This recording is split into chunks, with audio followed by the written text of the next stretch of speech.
I was thinking about this family that has had to endure this very bittersweet reality of their life. Sweet in that it's always a wonderful joy to receive a new child into the family, but bitter when it's so difficult that that same child from the very beginning suffers great illness, and then in this case to die so young, that infant's life had to be shaped by that reality. But even though we might focus on the suffering of that child, we also must be able to look at how the love of the family and those around the family was also called in to surround that child with a presence that communicated that love, even though words were not able to be used because the baby was too young to understand that. But the child could understand those gathered around him, those interacting with him, not just the parents, but the nurses and all those involved in that care.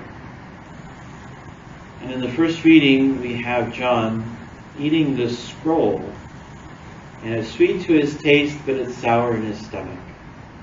And scholars, take that to understand that it's sweet to his taste because the scroll speaks of God's final victory over everything, over all that would destroy us. But it's sour in his stomach because it also conveys the suffering of God's people as they move towards that victory that God is preparing for all who love him.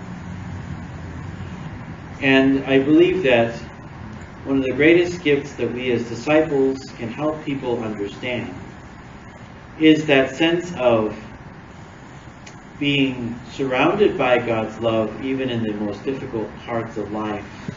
That even in the midst of great suffering, that God's love surrounds us in many ways. And that final victory, no matter what it is that we're struggling or fighting, that God has us in his hands. I always come back to this quote from St. Teresa of Calcutta. She said, God has everybody in his hands, and he can see each and every single one of them. Each and every single one of us he can see. He holds in his hands. There's nothing that happens to us that is out of God's awareness. It's being able for us to keep that balance, that sense of perspective, even in times of great difficulty.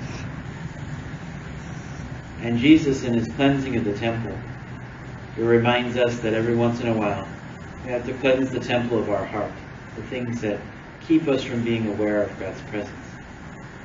And even being aware of the invitation to share that presence to someone who is struggling. To not use that gift of faith for our own benefit, but to see where we can employ it for another person's edification, or their strengthening, or their consolation. And so, brothers and sisters, let's not lose perspective that even though we're dealing with the sour stomach of the sufferings we endure now, let's not forget how sweet the promise of God's victory is, and that continue to give us strength even in the midst of difficulty. And in that time to also look around and to help those who are suffering, to help them carry their burden, and to lighten it with words of faith and consolation.